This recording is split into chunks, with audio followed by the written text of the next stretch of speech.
Imagine the smallest thing you can see. Do you have it in your mind's eye? Perfect. Now, shrink it 10 times. Got it? Good. Shrink it 10 more times, and 10 more.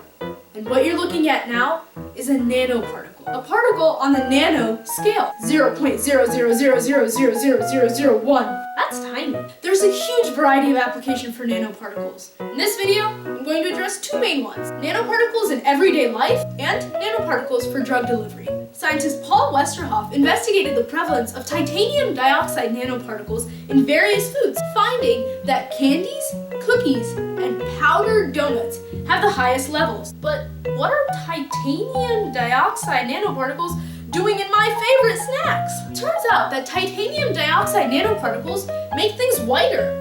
That's why they're in things with lots of sugar. And sunscreen. What? White is the most reflective color. So by adding in these nanoparticles to make the sunscreen whiter, more light and harmful radiation are reflected off of your skin, keeping your skin safe. So cool!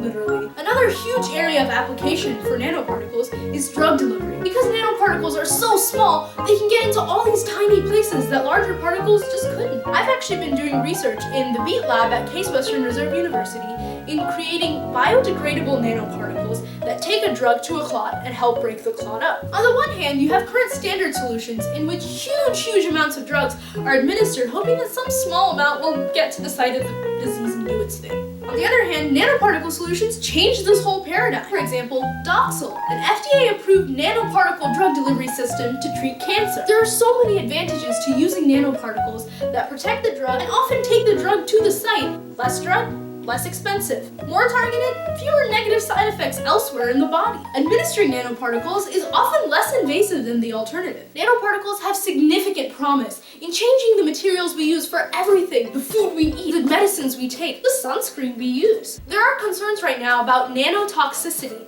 or how dangerous is this nanoparticle for my body? Nanotechnology is a new enough field that we're still investigating the implications of the use of nanoparticles. As scientists and engineers work on building newer and better solutions using nanoparticles, they're also continuing to look at the safety. There are many solutions that have already been cleared by the FDA, and there are many more being reviewed. So the next time you slap on some sunscreen or eat a powdered donut, think about nanoparticles. It's up to you and me to come up with brand new solutions. Are you in?